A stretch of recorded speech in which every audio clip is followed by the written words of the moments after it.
En los diálogos se recogen propuestas que serán presentadas a Claudia Sheinbaum para que las integre a su propuesta de programa de gobierno. Para hablar al respecto me acompaña en el estudio Arturo Saldívar. Bienvenido. ¿Qué tal? Buenas noches, Alejandro. Un mes de estos diálogos de la transformación y en los que a usted le tocaron, ¿no?, que tienen que ver con reformar el sistema judicial mexicano. ¿Qué han encontrado? ¿Qué han recogido de la gente? ¿Y qué tanto se contrapone o no la propuesta presentada por el presidente en este paquete de iniciativas en términos del Poder Judicial? ¿Se contrapone o no con lo que ustedes han recogido?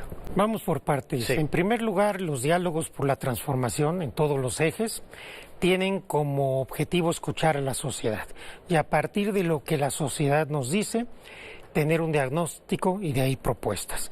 En el tema de justicia hemos escuchado a víctimas de las fallas del sistema de justicia, a académicos, a operadores jurídicos, a mujeres, a jóvenes, a empresarios y empresarias, de tal manera que tenemos ya un diagnóstico muy completo.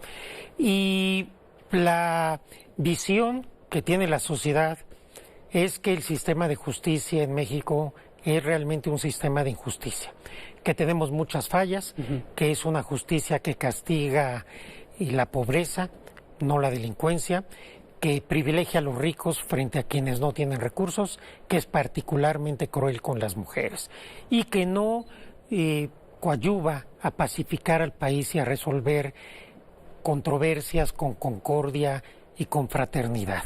Estamos haciendo una propuesta integral, de reforma integral de la justicia. Por primera vez en la historia de México se planteará una reforma integral de la justicia, que toque todos los aspectos.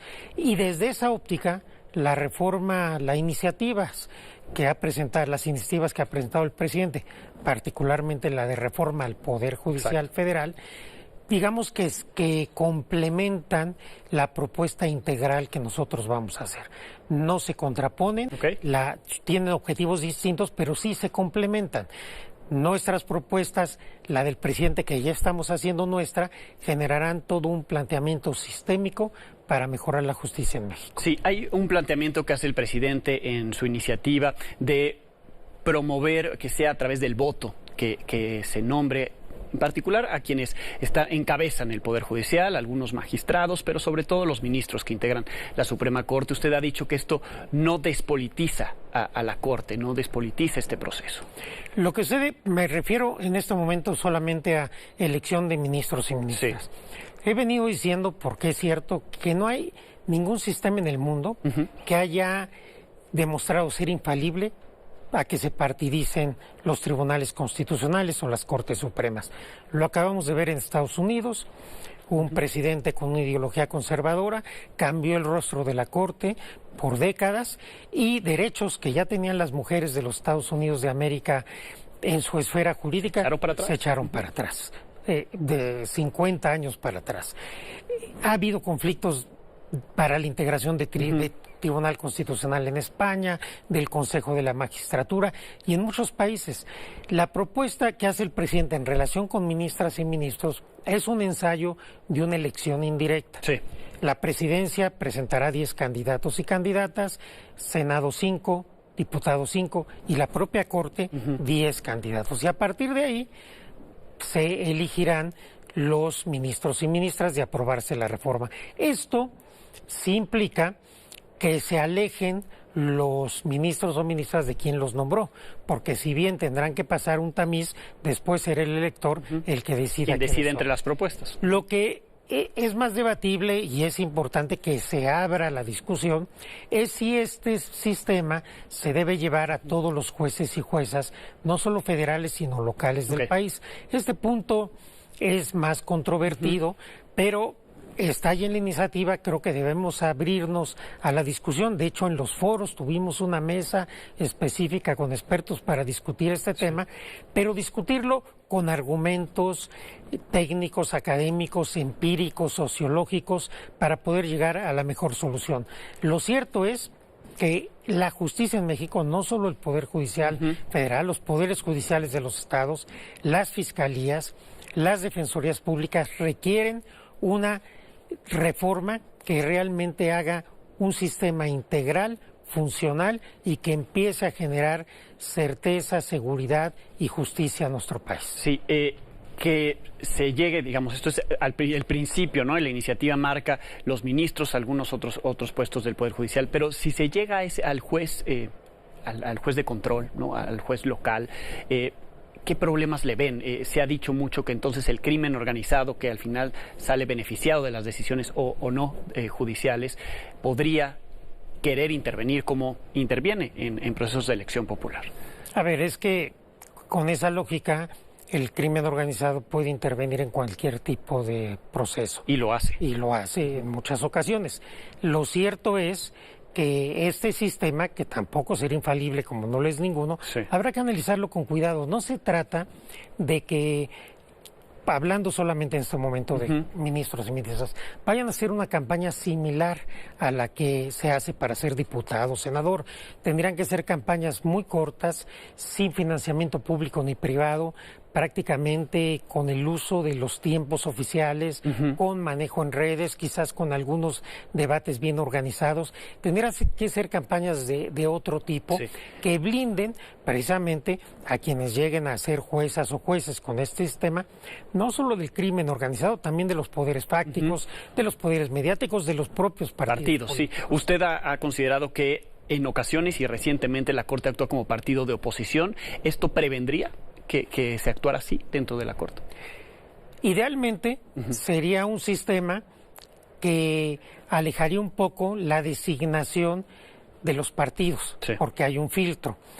Pero ningún sistema es infalible. Habría que, en caso de aprobarse la reforma, que ver cómo funciona, tratar de afinarlo lo más posible. Y aquí, ¿qué es lo que no nos puede fallar? El filtro previo. Es decir, las postulaciones que hagan los tres poderes de la Unión tienen que ser postulaciones muy bien cuidadas. Si se cuidan esos perfiles, me parece que el sistema puede funcionar adecuadamente. Si lo que hemos visto obedece o no a cuestiones políticas, decisiones recientes de la Corte, ¿usted considera que es así? ¿Considera que responden a digamos, a la propuesta contraria a lo que está enviando el Ejecutivo, el partido en el poder? Sí, yo creo que la mayoría de la Corte, lo he dicho en varias ocasiones, lo sostengo, que además lo puedo acreditar con las sentencias, ha tomado una postura de oposición al gobierno. Ha estado jugando políticamente, no ha resuelto los asuntos con la imparcialidad que se requeriría. Me parece que sí haya una visión en la Corte de frenar todas las iniciativas, las reformas, las propuestas, las políticas públicas del Ejecutivo. Y simplemente lo que dicen es que nosotros defendemos la Constitución. Sí. Nada más que la Constitución se interpreta. La Constitución no es autoevidente. Si la Constitución fuera autoevidente, no se requeriría ni Tribunal Constitucional y menos un Tribunal Constitucional colegiado. Entonces, la Corte, la Constitución es susceptible de varias interpretaciones.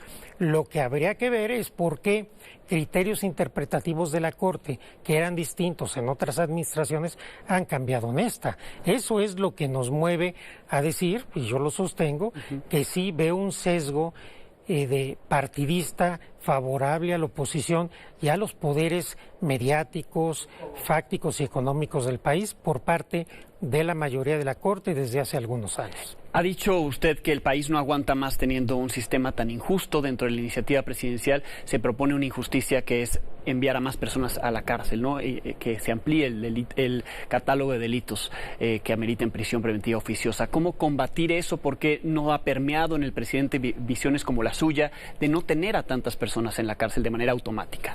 Yo siempre he sostenido que la prisión preventiva oficiosa es inconvencional. De hecho, la Corte Interamericana de Derechos Humanos ya lo ha establecido, ya ha condenado al Estado mexicano, porque es una condena sin sentencia, viola el principio de presunción de inocencia y normalmente castiga la pobreza y no la delincuencia. Creo que tenemos que ir avanzando hacia la modernización y profesionalización de todo el aparato de justicia. Si tenemos policías, fiscalías, juzgados que funcionen adecuadamente, entonces estará en prisión preventiva la gente que debe estar. Claro. Lo que deberíamos hacer es que en cada caso concreto el juez analice si hay riesgo de fuga, si hay peligro para las víctimas o para los testigos, y a partir de ahí determinar si una persona debe ser juzgada en libertad o no. Creo que hacia eso tendremos que avanzar, pero también entiendo la otra parte.